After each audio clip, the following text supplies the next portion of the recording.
Olá, está começando mais uma edição do programa Minuto Mamãe e Bebê e a gente vai começar o programa de hoje falando sobre mastologia. Isso mesmo, eu vou apresentar para você a Tami, que é a nossa mastologista. Muito bem-vinda. Obrigada. A gente fala muito aqui no programa sobre a importância da amamentação para o bebê, mas a amamentação para a mãe também é muito importante, né, Tami? Sim. Hoje a gente vai falar um pouquinho mais do foco na mulher, né? O foco no bebê todo mundo já está bem acostumado, a gente sabe que tem inúmeros benefícios a amamentação, tanto de imunidade quanto de nutrição, mas hoje eu queria falar um pouquinho mais dos benefícios para a mulher em amamentar. Primeiro deles, assim, eu como sendo mastologista, a gente se preocupa muito em questão de prevenção de câncer de uma forma geral e a gente sabe que quem amamenta tem menos risco de desenvolver câncer de mama no futuro. Olha que bacana. A gente sabe que essa proteção, essa diminuição de risco, ela é progressiva, então quem amamenta mais tempo tem menos risco do que quem amamenta menos tempo. Então eu que estou com a Martina há 2 anos é quase nula a chance. Com certeza. Ele não tem um efeito de anular o risco da mulher de desenvolver o câncer de mama, né? Assim como a gente vai ter mulheres que amamentaram muitos anos e podem desenvolver em algum momento o câncer. Não é uma regra. Não é uma regra, é um fator de proteção, né? Tem um pouco menos de risco do que quem não amamenta.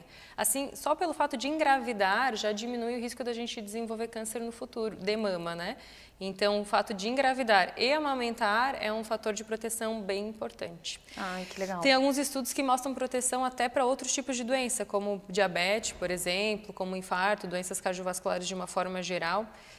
Tem um estudo que mostra redução de até 10% de chance de desenvolver aos 60 anos, assim. Então, para o futuro, a gente tem bastante benefício nesse sentido da saúde da mulher, assim. A gente tem algumas dúvidas quando vai amamentar, a questão da prótese. Quem tem prótese de silicone, isso atrapalha na amamentação? Não tem leite?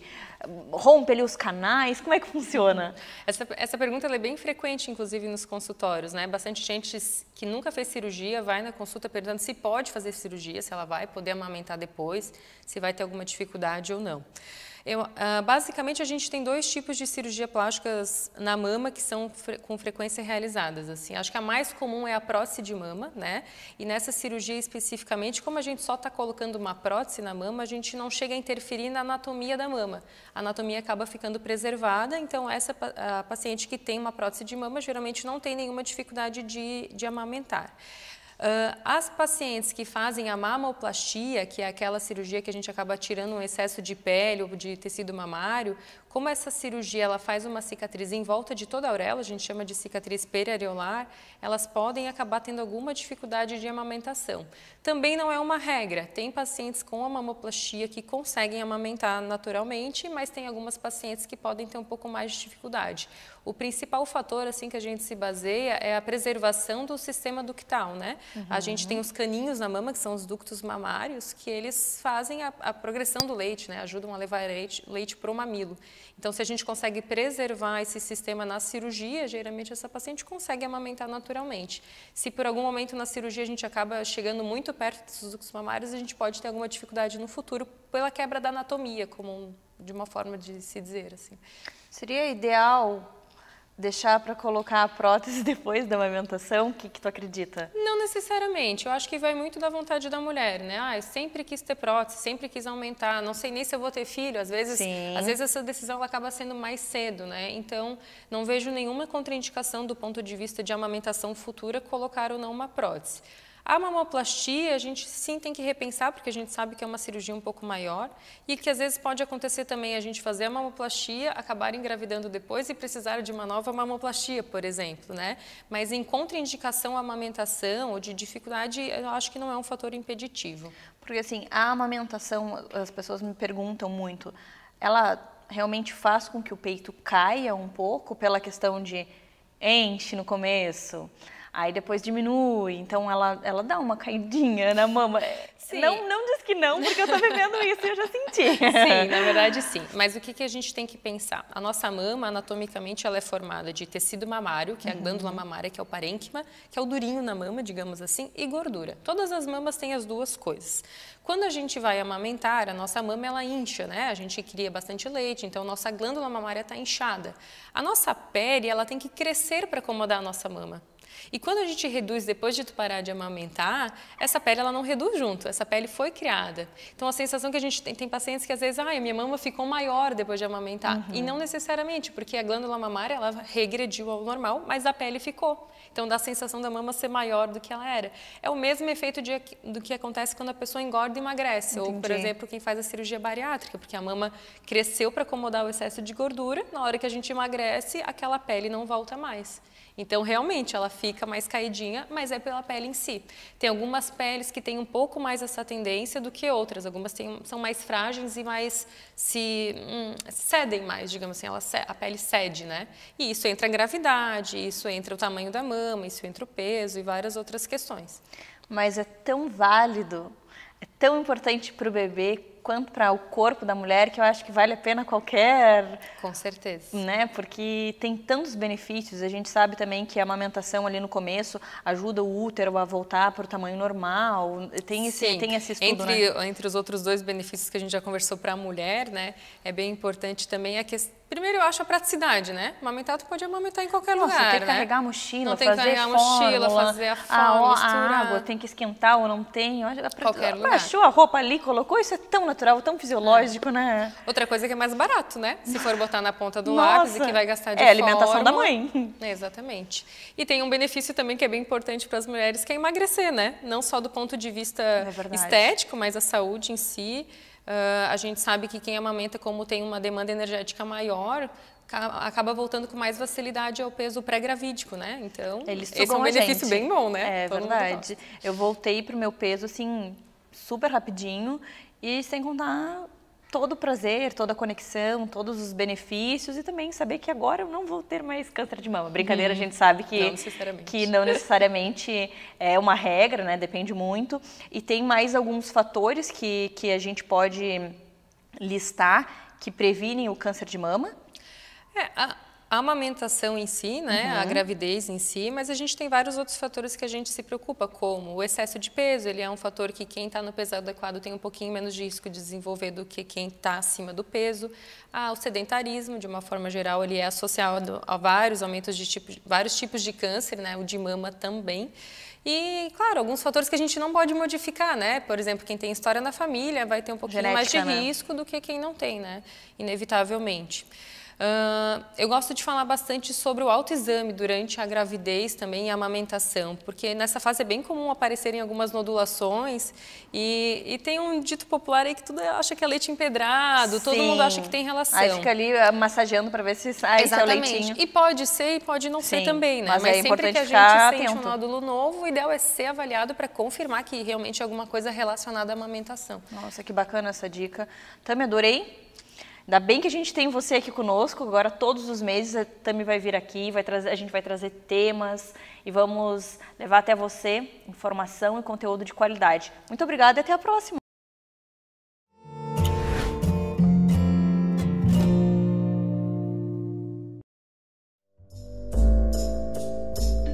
A loja Divino Bebê tem fabricação própria. São mais de 10 anos de experiência no mercado de enxoval para bebês. Temos estampas exclusivas, contamos com um bordado industrial e manual e um catálogo de materiais da melhor qualidade para personalizar com carinho o sonho de cada cliente. Temos roupa especial para batismo,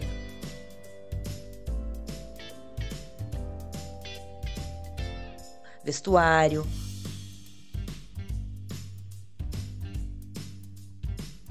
móveis e decoração.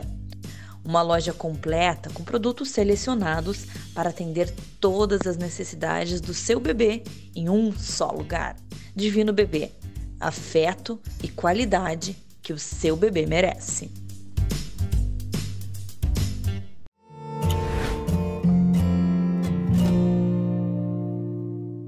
Agora a gente vai falar sobre um assunto que mexe muito comigo lá na minha infância.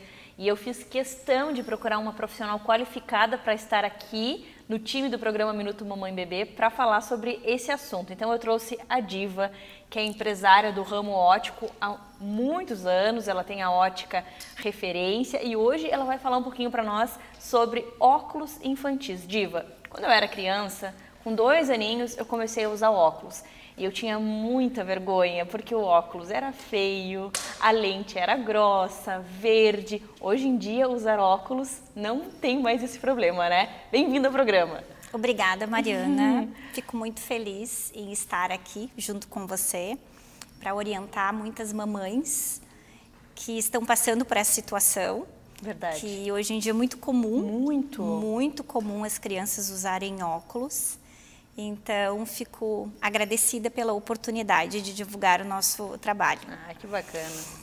E, Mariana, eu acho um tema super legal quando você me trouxe aqui para falar sobre óculos. Nossa, que legal. Hoje em dia a gente tem assim, muita novidade, muitas armações coloridas. Azul, rosa, verde. Rosa. Então, dá para a mamãe brincar bastante neste momento e não se assustar com a chegada do óculos. Então, eu percebo que na loja a mamãe chega triste. Muito triste. Eu fico... E a criança feliz. Então, isso é muito comum na loja.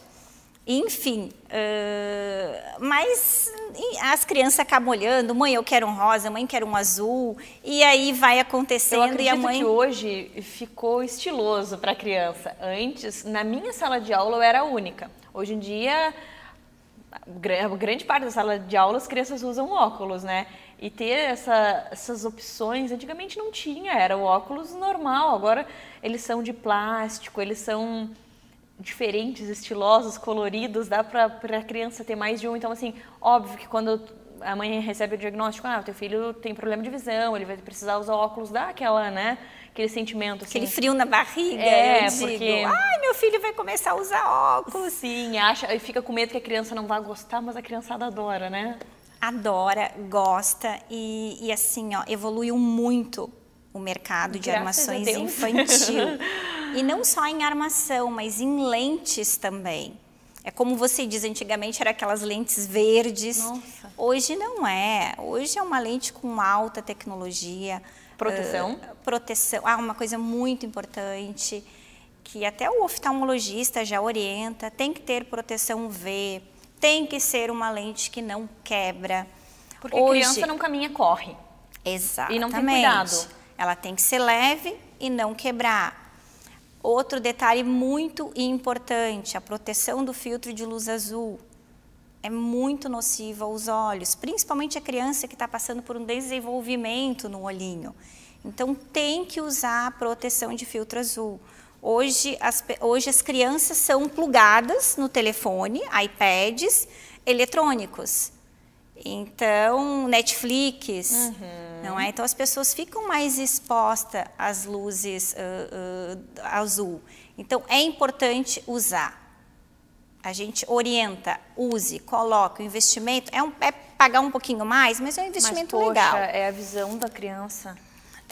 E sabendo que elas passam muito tempo olhando televisão, mexendo no celular, que o olhinho já, né, se já está usando óculos é porque já tem algum probleminha ali, então uma carência de visão. Então, quanto mais cuidar dessa visão, melhor. Então, saber que tu vai adquirir um óculos com uma qualidade excelente, que não vai quebrar, a gente estava conversando sobre garantia, também tem alguns óculos que se o cachorro comer o óculos, não tem problema, tem garantia. O fabricante presenteia aquela criança com uma nova lente. Olha que bacana. Por troca de dioptria e por mau uso. Tipo, caiu no chão, arranhou, o fabricante presenteia de novo, não é com uma nova lente. E sabe justamente que Olha lidar que bacana. com criança é complicado, porque eles não têm muito cuidado, né? E você sabe que ano passado foi lançada essa lente, não existia nenhum fabricante que trabalhasse com uma lente específica Kids, e a Zeiss veio para revolucionar o mercado e trouxe essa lente. Hoje ela é uma lente campeã de vendas nas lojas, porque traz essa garantia estendida. A criança ganha um brinde Não é que é o óculos de realidade virtual. Fala mais sobre esse óculos. Muito legal, é assim, atração na loja, as crianças gostam. Ai, mãe, eu quero essa lente por causa do óculos, Que bacana. enfim. Então, se a mãe opta por essa lente específica, que além da garantia tem esse presentão também. Exatamente. Nossa, que bacana. Vem óculos de realidade virtual, ela é uma lente freeform, então ela não tem distorção na imagem. Isso é muito importante. Tá? Por quê? Porque as lentes comuns têm as distorções. E isso não é bom, as crianças são dinâmicas, elas estão sempre em movimento. Imagina. Então, é importante esse investimento. Sem dúvida. E você sabe que antigamente era muito comum a mãe querer a lente mais em conta. Ah, eu quero um óculos, eu quero uma lente bem simplesinha, porque daqui 6 meses vai trocar. Então, a Zeiss Kids veio, não é, trazendo esse benefício de fazer uma lente com uma alta tecnologia e com essa garantia de troca de dioptria. Entendeu? Trocou a dioptria, nós conseguimos uma lente novas para o filho. Então, isso é muito bacana. Nossa, sensacional. Um diferencial. Um diferencial. E mais uma que eu queria entender. Se a mãe vai lá na ótica, vocês ajudam ela a encontrar um modelinho que combine? Porque a gente sabe que cada rostinho tem um formato, assim como os nossos rostos, né? Eles têm formas diferentes, a gente sabe que existe um óculos para cada formato de rosto. E para as crianças também. Daí vocês dão essa ajuda para as mamães? Sim, você sabe que nós gostamos de trabalhar muito com tecnologia. Então, a gente tem vários iPads na loja, o atendimento das nossas consultoras são por iPad. E aí a gente tira foto, faz videozinho, para a criança realmente se sentir à vontade naquele momento. Que bacana. Não, não como ser é que trauma, ficou, né? mãe? Não traumatizar. Exatamente, como é que gostou, mãe? Não gostou? Ah, vou mandar para o meu pai. Manda pro airdrop lá para o pai, olhar, ver como é que ficou. Que bacana. Então, tem que ser um momento alegre. E o que é legal, assim, que a gente já passou por tantas experiências de criança com 1 ano, 2 anos, que quando retirou o óculos, começou a enxergar a mãe.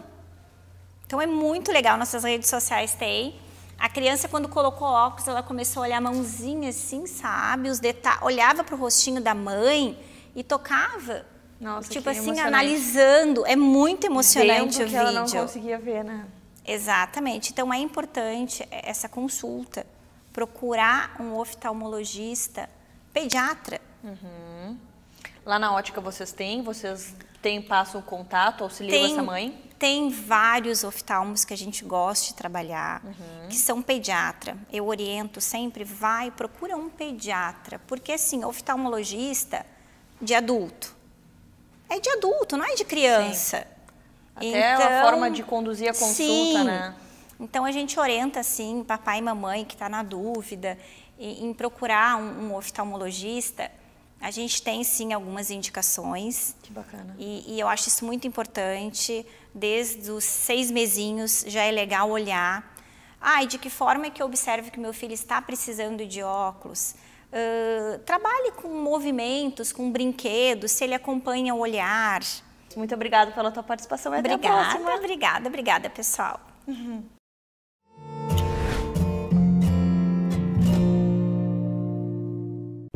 Quando uma mulher procura um consultório médico, o que ela mais deseja? Segurança, conforto e informação. E hoje você vai entender por que o atendimento da Urogine é diferenciado.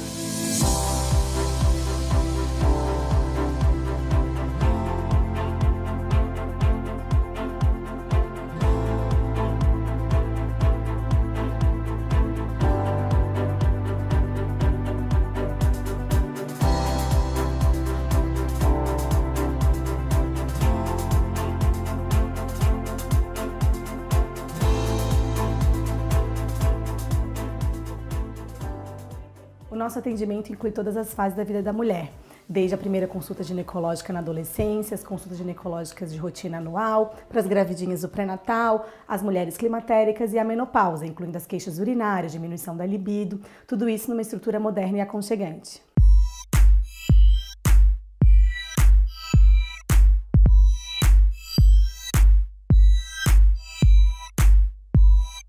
Aqui o atendimento é personalizado e humanizado. E o mais legal, feito por mãe e filha, que são referência no estado.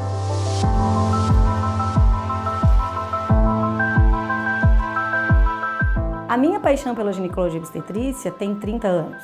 Temos catalogadas 12 mil pacientes, 4 mil nascimentos e inúmeras cirurgias ginecológicas. Acompanhe nossas redes sociais com muitas dicas, novidades e informação. Procure @Urogine.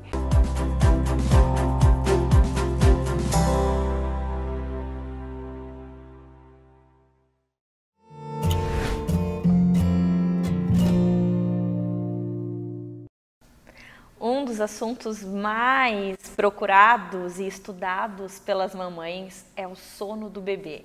E eu não podia deixar de trazer no nosso programa uma profissional especializada nesse assunto. A Giovana Regis, muito bem-vinda. Ela é educadora do sono. Conta pra gente como é que funciona esse processo do sono do bebê. Eu queria saber se desde a época da gestação, do útero, a mãe já consegue ir educando o sono do bebê. O bebê já entende, já vai acompanhando a rotina da mãe. Como é que funciona? Oi, Mari, obrigada, pela oportunidade de falar de um tema que é tão importante aí no universo das mães e bebês, né? Sim, o bebê, o feto, ele já dorme no útero, né? Na verdade, o nosso estado natural é dormindo, a gente inicia a vida dormindo. Olha só. Então, entre 20 e 28 semanas, a gente já consegue identificar padrões de sono do feto. Então, ele já passa por sono leve, sono profundo, né? Os precursores do sono REM, do sono não REM, e uma fase de sono indeterminado. Então, é muito importante o sono para o feto já, porque ele está desenvolvendo, o sono ele participa do desenvolvimento neurológico do bebê. Né? Quando a gente fala da teoria dos 1000 dias aí, já desde a concepção, né, é importante o que a gente faz para trazer saúde e bem-estar para esse bebê, né? Então, os hábitos da gestante vão influenciar, sim. Olha só. Então, a gestante ela precisa entender que o bem-estar dela, fazer atividade física, uma boa alimentação, evitar cafeína, evitar bebida alcoólica, né? Dormir bem, né? Porque o bebê ele se regula com o corpo da mãe. Então, por exemplo, o álcool ele diminui o tempo que a gente fica em sono REM. E o bebezinho lá dentro do útero, ele precisa muito do sono REM, que é esse sono leve, né? Sim. Então, uma gestante que faz ingestão de álcool com frequência, ela vai estar interferindo lá no sono do feto. E o sono do feto é importante para o desenvolvimento dele. Então, esse é um dos pontos, né, que a gestante precisa cuidar do seu sono, porque depois que o bebezinho, logo que ele nascer, ele também vai se regular com o sono da mãe. Claro. Então, se ela já cuidar desses hábitos na gestação, isso vai se tornar um pouco mais fácil no puerpério, né? Que o puerpério é uma fase muito turbulenta, né? É verdade. E daí as mães reclamam da questão, porque eu não durmo mais, porque eu sou um zumbi. Isso. Mas também se ela já pudesse ter educado a rotina dela durante a gestação, a da família, do pai, não, vamos criar um hábito, cuidar desse momento que é dormir, né? Acho que facilitaria. Facilita muito, né? A gente, na saúde integrativa, nós chamamos de honrar a noite. Né? Hoje, na nossa sociedade, a gente valoriza muito o dia, né? Produzir, produzir, produzir. Então, dormir pra quê? Ou o que eu faço da minha noite às 5? Tô perdendo tempo, vou acordar mais cedo para fazer tudo que eu dou conta. E, na verdade, a noite é muito importante para a nossa vida. Tudo que a gente faz no dia depende da noite de sono que a gente teve. Olha que bacana. E pro bebezinho, que ele tá se desenvolvendo a 1000 por hora... o sono é importantíssimo. É como se ele tivesse... Ele tá acordado, ele capta um pouco de estímulo, né, do ambiente, mas é tanta coisa para ele, para um cérebro que está em desenvolvimento, que ele precisa dormir rapidamente para conseguir processar tudo aquilo que ele aprendeu enquanto estava acordado. Olha! Então, o bebezinho recém-nascido, ele passa em torno de 16, 18 horas dormindo em 24 horas. Porém, para os pais, parece que ele não está dormindo tanto porque ele desperta várias vezes. Isso é fisiológico do bebê. Então, é importante que a gestante saiba que recém-nascido desperta várias vezes. O sono dele é totalmente fragmentado. E por quê? Por uma questão de desenvolvimento, isso que eu estava falando assim, ele tem que captar o que está no ambiente em doses homeopáticas. Entendi. Ele não consegue ficar 8 horas captando o que tem no ambiente. É como se enchesse um frasco. Isso. Quando enche o frasco, desliga. Isso. Abre, enche o frasco, desliga. Isso mesmo. Então, fica acontecendo esse processo até um determinado período onde ele consegue, onde os frasquinhos ficam maiores. É isso? Isso mesmo. E isso que a gente coloca dentro do frasco tem nome, adenosina. É uma substância que a gente fica produzindo dentro do nosso cérebro que fala o quanto que você já está acordado. E o bebezinho tem esse frasquinho da adenosina bem pequenininho. Entendi. Exatamente. E aí vai passando os meses, vai aumentando. Vai aumentando. Porque as mães perguntam muito assim, até que idade que eles vão despertar. Então, assim, eu acho muito interessante a gente deixar bem claro, assim, para você respeitar o tempo deles. Isso, é tudo fisiológico. Daí as pessoas querem treinar uma criança, querem tirar o mamá, porque acreditam que é a fórmula que vai ajudar ele a dormir melhor, enquanto a gente está falando de fisiologia do corpo do bebê. E isso é bem importante. Como a gente começou falando de gestante, a gente está falando do bebezinho pequenininho, o leite materno, ele é rico em melatonina no período da noite. Ele que vai regular o sono, é justamente ele que vai ajudar. Exato, porque o bebezinho até 3 meses, ele não consegue produzir melatonina, ele não está pronto para isso. Então ele não sabe definir o que é noite e o que é dia. Exatamente. Ele está lá com o frasquinho dele perdido, pobrezinho. Ele precisa do quê? Da ajuda da mãe. Isso. E se essa mãe não vai dormir, por exemplo, não tem escuridão na casa dela quando anoitece, ela não tem um sono de qualidade, mesmo que interrompido, ela também não tem uma boa produção de melatonina. Olha só. Então ela não passa no leite para o bebê. Exatamente. A importância da mãe educar o próprio sono dela, fazer uma rotina para que ela produza melatonina para passar para o bebê. Então, às vezes, a gente cobra daquela criança, quer treinar a criança, mas enquanto está nas nossas mãos fazer o correto.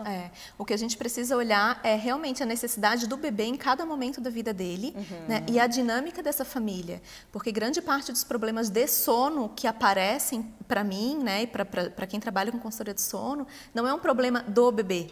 Né? É um problema do contexto. Da família, da casa, onde das que rotinas. Da sociedade, inclusive, né? Que a gente falou que o sono é subproduto, nós estamos inseridos aí. Claro. Então, não significa que seja culpa dos pais também, né? Mas é uma questão de refletir como que estão os nossos hábitos de vida em relação ao sono, quanto que a gente está honrando o momento do sono. É celular, né, na cama, o bebezinho está ali sendo amamentado, celular. E não digo nem que a gente não possa, né, usar as redes sociais, a puérpera, mas de noite, essa luz, o Wi-Fi interfere no sono, sabe? Então, são várias coisas que a gente olha de necessidade do bebê e o que a gente pode adequar no ambiente que vai ter resultado na qualidade do sono do bebê, sempre de acordo com aquilo que ele está preparado para o momento. Eu acho bacana também a gestante já ir se preparando. E eu queria saber se tu oferece algum tipo de consultoria para justamente ela já fazer esse ritual do sono, para saber o que é um ritual do sono, para depois, quando ela tiver o bebê, não ser aquele turbilhão de informações, é sono, é mamar, sabe? Já está preparada para essa questão do sono. Sim, sim. Eu ofereço a consultoria, a educação do sono, né? Educação parental do sono, para a gestante, sim. Como uma forma, isso que você está falando, né? De prepará-la, de mostrar o que é esperado de um bebê. Porque muitas mulheres e famílias se frustram porque chega lá e o bebê não dorme. Como assim o bebê não dorme? E quando você já sabe o que é esperado, que ele vai despertar, você precisa estar preparada. Já tá preparada, né? Isso dá uma acalmada, sabe? Frustra menos. Não é que não vai precisar de ajuda novamente lá. Eu atendo bebês pequenininhos também, né? Com educação. Mas isso já te amplia um pouquinho, já baixa um pouco essa ansiedade. Porque uma mãe ansiosa também interfere no sono de um bebezinho. Não é verdade. Ele corregula com o nosso corpo, né? Nossa, adorei todas as tuas informações. Eu espero de verdade que, se você está com um bebezinho aí dentro ou se tem um recém-nascido, procura ela. Ela sabe como ajudar a gente a dormir melhor. Uma coisa tão natural, que deveria ser tão gostoso e que acaba trazendo problemas. Então, se você tem problema com esse assunto, Giovana é a nossa educadora do sono e vai ajudar você. Obrigada, querida, por todas as informações. Eu adorei. Obrigada, Mari. Até a próxima. Até a próxima.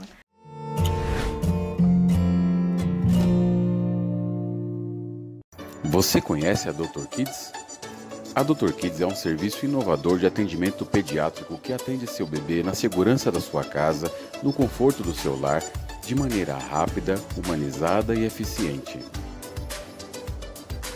Com apenas alguns cliques, você localiza e aciona o pediatra mais próximo de sua casa. Baixe já o aplicativo para iOS ou Android e chame seu Dr. Kids. Dr. Kids, cuidando do que você tem de mais precioso.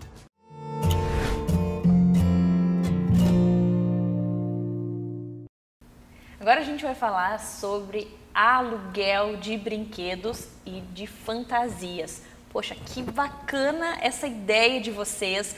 Eu penso assim, ó, que as mães ganharam na Mega Sena com essa ideia, porque a gente sabe que comprar um brinquedo hoje em dia é muito caro e vocês trabalham com brinquedos caríssimos. Mas, bom, vamos apresentar vocês. Carol, Victória, muito bem-vindas. Queria que vocês contassem um pouquinho para nós sobre essa ideia de vocês de criar a Baby Boom. Que loja fantástica é essa?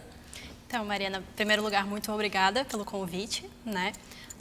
Nós duas somos sócias, nos conhecemos desde crianças, desde a época do colégio. Na época dos brinquedos? Exatamente. Não tinha de brinquedo? Pois é. E eu sou a Carolina, ela é a Vitória, e a ideia da Baby Boom surgiu do fato de que a gente percebeu uma demanda dos pais de crianças pequenas por ter a oportunidade de poder ter mais brinquedos para os seus filhos, porque os brinquedos infantis, eles são voltados para uma fase muito específica do desenvolvimento do bebê. Então, o que acontece é que a criança usa aquele brinquedo por muito pouco tempo. E a maioria dos brinquedos, muitos são importados, eles acabam saindo por um preço um pouco mais elevado, de modo que não compensa os pais comprarem um brinquedo muito caro para o seu filho brincar e ele brincar por muito pouco tempo. Então, o aluguel, ele surge como uma alternativa mais econômica e também mais sustentável. Bem mais sustentável. O pai e a mãe, ao invés de comprarem o brinquedo, eles alugam pelo tempo que a criança vai ficar brincando e pagam uma fração do preço que eles pagariam se eles fossem comprar numa loja. Verdade. Então, a ideia do aluguel é essa, é também ter a sustentabilidade, não ter entulho na casa, porque a pessoa devolve o brinquedo, então não faz bagunça. Então, seria isso, assim, dar mais possibilidades para a criança brincar com mais brinquedos diferentes, de acordo com a sua faixa etária. E a gente também tem aluguel de outros itens infantis, como utilitários, a gente tem cadeirinhas, cadeirinha bumbo, cadeirinha vibratória. A gente trouxe aqui alguns itens, mas tem um leque muito grande de produtos. A gente tem produtos para mamãe, que são bombas de leite, por exemplo. A gente tem babá eletrônica. Também muitos brinquedos que, às vezes, os pais não sabem se vale a pena adquirir, então eles alugam um tempo para testar. Fazer um teste. Exatamente. Que legal. E, por fim, a gente tem vestuário, peças de vestuário. Nós temos fantasias, tem várias, assim, das princesas, né, que a gente trouxe aqui, tá aqui, exposto aqui.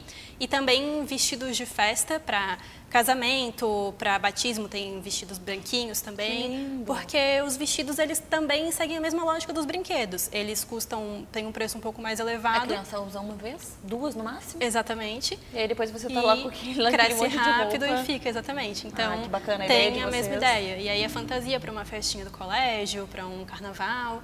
Então, essa é a ideia, assim, é trazer o conforto e a sustentabilidade e um melhor custo-benefício para o cliente. Que legal, Carol. Vitória, conta pra gente como é que funciona essa entrega, vocês levam até o cliente. Na verdade, como que funciona o primeiro contato? Eles podem entrar em contato com vocês pelo Instagram, pelo WhatsApp, e daí vocês mostram, tem uma lista de brinquedos, fotos, como é que funciona? E aí depois, essa entrega, ou eles pegam com vocês, conta tudo pra gente. Bom, Mari, obrigada pelo teu convite, a gente está adorando estar aqui no programa. Bacana. E a nossa entrega é realmente nós que fazemos, nós entregamos os produtos e também nós retiramos no local combinado com o cliente, às vezes em casa, no trabalho, às vezes na casa da vovó. A gente entrega Florianópolis, Ilha, quase todos os bairros, e na Grande Florianópolis, São José. Às vezes Palhoça a gente também entrega, mas atendemos Florianópolis e a região. O primeiro contato geralmente começa pelo Instagram, pelo WhatsApp, que a gente tem o número ali cadastrado. E por ali a gente vai combinando, mas nós temos um site onde tem todos os nossos produtos, as fotos, a descrição, para que faixa etária, para que tamanho, isso é muito importante. Exatamente. Porque assim, às vezes a gente não sabe para que idade aquele brinquedo, então ali já está tudo escrito direitinho para auxiliar a mãe. Meu filho está com 2 anos, está com 1 ano. 3 anos, o que eu vou entreter ele? Aí ali tem tudo certinho e vocês também já dão por essa experiência, por já estarem nesse ramo, já dão uma assessoria, uma ajuda para essa mãe. Olha, Sim. é bacana para a idade de vocês. Também pergunta como é que a criança se é mais calminha, se é mais agitada. Então, vocês já fazem todo esse processo já com o cliente. E no nosso site também, a gente tem um calendário de reservas. Então, por exemplo, vou receber o meu afilhado, queria alugar um brinquedinho para ele brincar na minha casa, para que não tivesse que trazer tudo. Às vezes, alugar um utilitário, uma banheira, um bebê conforto, para que a família não precise trazer tudo. Então, ali a gente tem um calendário de reservas. O meu afilhado vem passar o Natal comigo. Eu olho ali no site, vejo se está em verdinho, se está em vermelhinho, vejo se eu posso locar. E às vezes, um brinquedo muito concorrido, a gente tem alguns brinquedos que estão sendo bastante disputados. Sério? Então ali agora, nessa pandemia, que as crianças estão trancadas dentro de casa, o que a gente faz? Aluga brinquedo. Exatamente. Então ali no calendário dá para conferir quando que aquele produto vai estar disponível de novo, se eu quero para amanhã, para depois de amanhã, se ele está disponível, se não está. Então a pessoa consegue se organizar e às vezes preparar para uma viagem, não quero levar um item que eu já tenho, quero alugar, depois eu já devolvo, não preciso carregar meu carro, encher tudo, alugo no local. Então a pessoa consegue se organizar de acordo com as suas datas, de acordo com a sua necessidade, pelo calendário que a gente tem no site. Mas também a gente está sempre disponível pelo contato direto, pelo WhatsApp, pelo direct do Instagram, a gente ali sempre responde tudo, presta toda a assistência aos clientes. Que bacana. E acredito que agora nessa questão da pandemia, muitas pessoas devem ficar receosas. A higienização, como é que vocês fazem nesse processo para passar tranquilidade para os pais? A gente entende que isso é uma questão bem delicada, né, e bem importante, a gente entregar todos os brinquedos higienizados. A gente tem um protocolo bem rígido, assim, de higienização dos brinquedos. Então, a gente higieniza eles por 2 etapas. Primeiro, a gente usa álcool 70%. E depois a gente usa um produto que é específico para higienização de itens infantis. Então, ele é adequado para criança, não deixa cheiro, não é totalmente atóxico, não tem nenhum risco assim para a saúde. E além disso, entre um período de aluguel e outro, a gente se reserva um período de 3 dias para poder fazer essa higienização e para entregar para a próxima família, né? Então, e esse tempo também a gente está sempre higienizando. Que bacana esses protocolos e esse carinho e esse cuidado, porque dessa forma os pais conseguem ter a tranquilidade, saber que vão entregar um brinquedo para as crianças que está bem limpinho. E como é que funcionam os prazos, Vitória, de aluguel? Vocês têm um tempo, o pai que determina, e também valores, cada brinquedo tem um valor específico, as roupinhas também? Mari, nós estamos trabalhando com prazos de 15 e 30 dias para brinquedos e utensílios utilitários. Já para as roupinhas, tanto vestido de festa quanto fantasia, a gente tem dado 3 dias de aluguel. Quanto aos brinquedos e utilitários, esse tempo tem sido bastante interessante, porque cada vez que a gente vai retirar um produto, várias mães já disseram, olha, foi o tempo ideal. A criança já estava começando a enjoar, o brinquedo já estava ficando de lado, então esse prazo foi perfeito. Então a gente está vendo que, mesmo com o decorrer da empresa, com a experiência mais com os clientes, esse prazo tem sido bem interessante para ambos os lados. Dá bastante tempo para a criança brincar, explorar todas as vertentes do produto, usar bastante. E no final, na hora que a gente já está buscando, já começou a ficar de lado como os outros brinquedos que ele já tem em casa. Nossa, que legal. Então esse período assim, tem sido bem interessante, e tanto para quem precisa de uma utilidade, já dá tempo para ver se teve uma boa experiência, se quer continuar, se quer renovar, ou se realmente não se adaptou à rotina da família.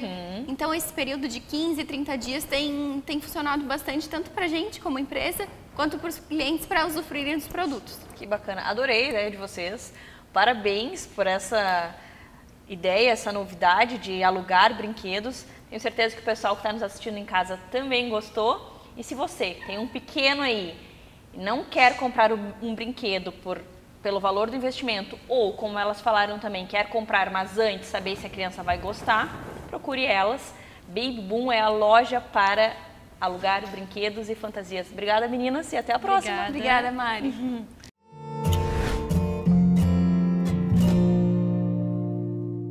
Are you ready?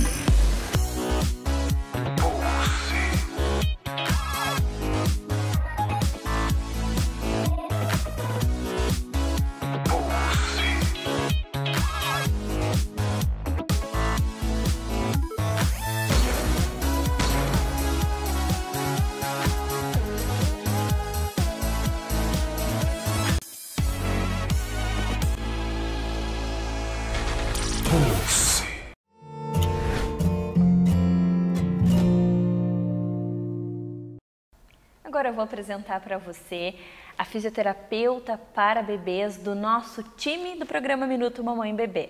A Keller, seja muito bem-vinda ao nosso programa. Obrigada por aceitar entrar nesse time onde o nosso principal objetivo é levar informação para as mães, informação de qualidade. E hoje a gente vai falar sobre aquela delícia que são os bebezinhos. Queria que tu me falasse o que a gente pode fazer, se existe técnicas que ajudem a mãe a cuidar desse recém-nascido. O que a gente faz para deixar eles mais à vontade? Porque a gente sabe que eles estão há 9 meses em um determinado ambiente, que é o nosso útero. E daí quando eles saem, o que a gente pode fazer para ajudar eles a se sentirem ainda naquele útero da mamãe? Boa tarde, Mari. Obrigado pelo convite. É um prazer estar aqui falando e aprendendo também sobre esse universo tão lindo que é a maternidade e o universo dos bebês. Bom, existem sim várias coisas que a gente pode fazer, porque dentro de todos os mamíferos, os seres humanos são os que nascem mais imaturos, né? Então, os 3 primeiros meses do bebê é uma fase de muita novidade e de muitas adaptações, né? O bebê permanece, como você falou, por 9 meses lá dentro do útero, onde ele tem todas as suas necessidades atendidas. E não de precisa repente, chorar, não precisa se comunicar. Não precisa comer. O corpo é muito sábio e ele vai respondendo tudo que o bebê precisa. Ele se alimenta, ele recebe todas as suas necessidades. E quando ele sai, né, ele se depara com todo esse mundo aqui fora, com luzes, ruídos, o toque, a necessidade de se alimentar, de se movimentar, né, que ele não tem mais os seus movimentos restritos. Então, isso tudo para ele é muita novidade. E, às vezes, o bebê pode ter alguma dificuldade nessa adaptação. Alguns mais, outros menos. E existem algumas técnicas que a gente pode trabalhar para minimizar, né, esses efeitos dessa adaptação, principalmente nos 3 primeiros meses do bebê. E quais são essas técnicas? O que tem? Porque a gente pensa em temperatura também, porque no útero não tinha esse problema para eles. Aí fora do útero, saber se eles estão geladinhos, se eles estão quentinhos, como é que a gente atende. Então, são várias coisas que a gente tem que pensar para auxiliar eles nessa adaptação. Isso. O banho de ofurô é bastante utilizado, né? O banho de balde também, com aguinha morna, pode ser colocado algumas gotinhas de óleo essencial ou uma ervazinha relaxante, um chazinho de camomila, algumas gotinhas de óleo essencial de lavanda. E ele simula o ambiente intrauterino, né? Que também que lá no útero tinha água, tinha bastante então, água, por isso que as crianças e a gostam. posição dele estar ali também encolhidinho, né, também simula esse ambiente do útero. E eles gostam bastante, é muito relaxante para o bebê.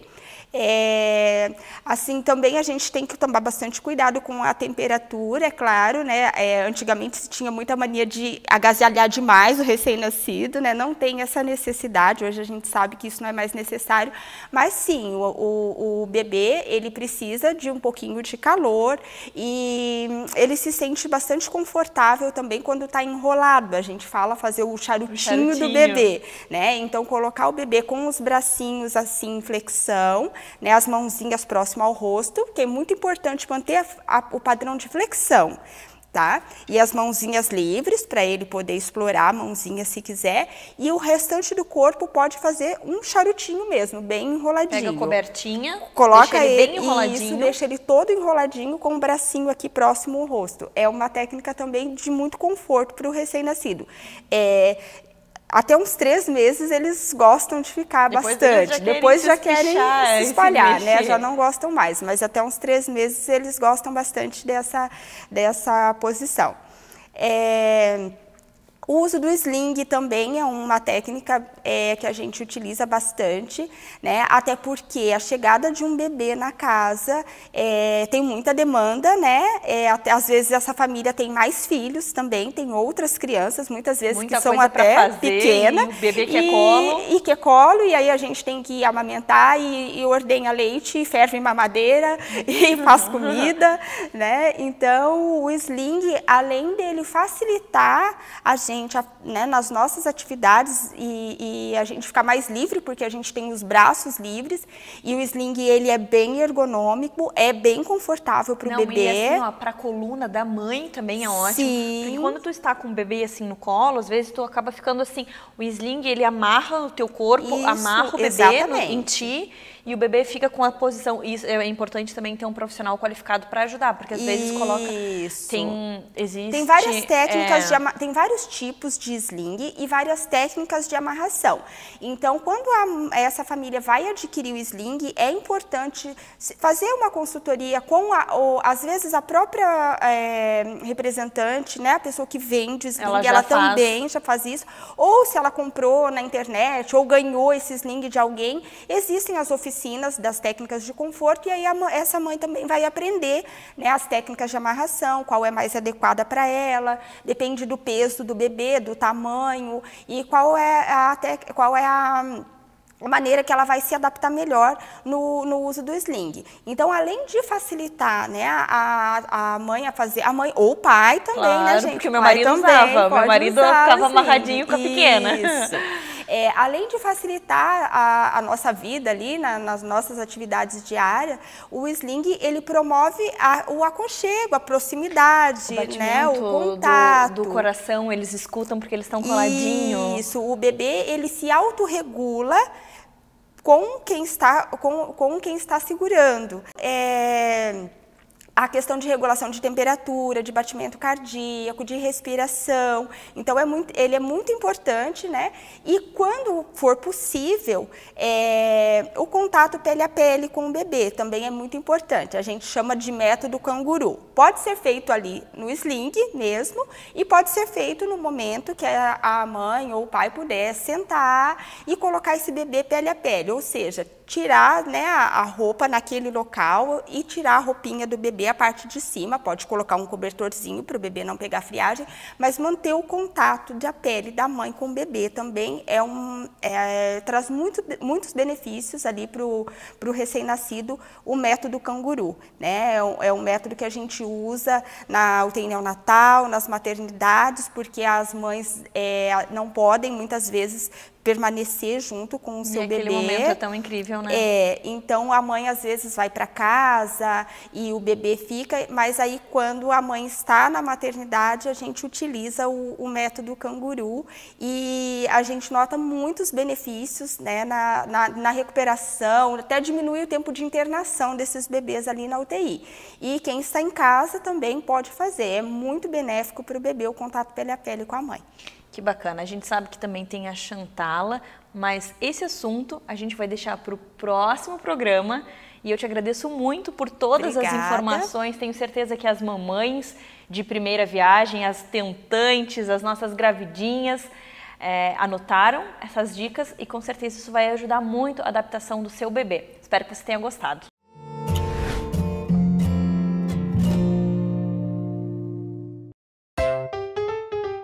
Vamos falar um pouquinho sobre a consulta pediátrica no pré-natal. O recomendado é que toda gestante passe por uma consulta com pediatra por volta de 32 semanas de vida. Essa consulta é importante para o pediatra conhecer essa família e esse bebê que está a caminho, e também para a família ter esse primeiro contato com o profissional que vai acompanhar eles. A família pode tirar dúvidas, o pediatra vai passar algumas orientações importantes sobre esses primeiros dias de vida, uma vez que a primeira consulta com o bebê vai ser de 7 a 10 dias de vida. Quando esse vínculo já está formado antes, todo mundo sai ganhando.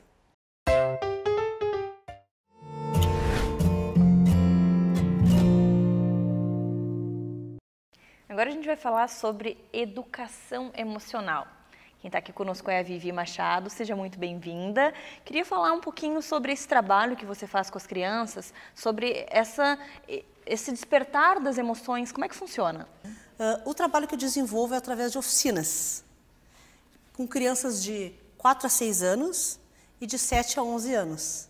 Nessas oficinas, a gente trabalha de forma lúdica com o personagem e as músicas e os dedoges e todas as ferramentas, o despertar das emoções. A gente começa pelas emoções básicas, que é o amor, a alegria, tristeza, raiva, medo e nojo. Que bacana. E através de brincadeiras, histórias, músicas, como você falou, você vai mostrando para as crianças o significado de cada um desses sentimentos e eles vão entendendo e vão aprendendo a lidar com esses sentimentos que eles também sentem ou vão sentir. Exatamente, é uma conscientização, né? E é um trabalho lúdico, porque eu tenho o personagem Bendito, que é o cachorrinho, e aí eu tenho algumas ferramentas, que é o livro, que é o álbum musical do Bendito, que as crianças dançam. Que legal.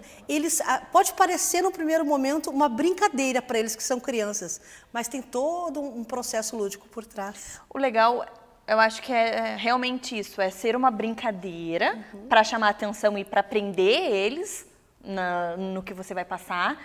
Só que essa brincadeira é uma brincadeira educativa, que vai ajudar eles a entenderem essas emoções. Porque a gente sabe que as emoções no corpinho de uma criança que está ali sentindo pela primeira vez é muito difícil. Os pais reclamam também. Ele não sabe lidar com a raiva, com o medo. Então, poder ter o teu trabalho, o livro. Me fala um pouco sobre esse livro. Deixa eu pegar aqui para te mostrar. Foi você que escreveu Fui ele. Eu que escrevi. Conta um pouquinho da história para nós. Então, esse kit aqui é o kit do Bendito, o cão. O que tem dentro? A Naninha, que é o Bendito. Que amor! E o livrinho. Olha que amor. Imagina a mãozinha das crianças pequenininhas pegando. Adoram! Tem a história aqui e no final tem atividades que mães ou professoras podem fazer com as crianças. Então, o que acontece?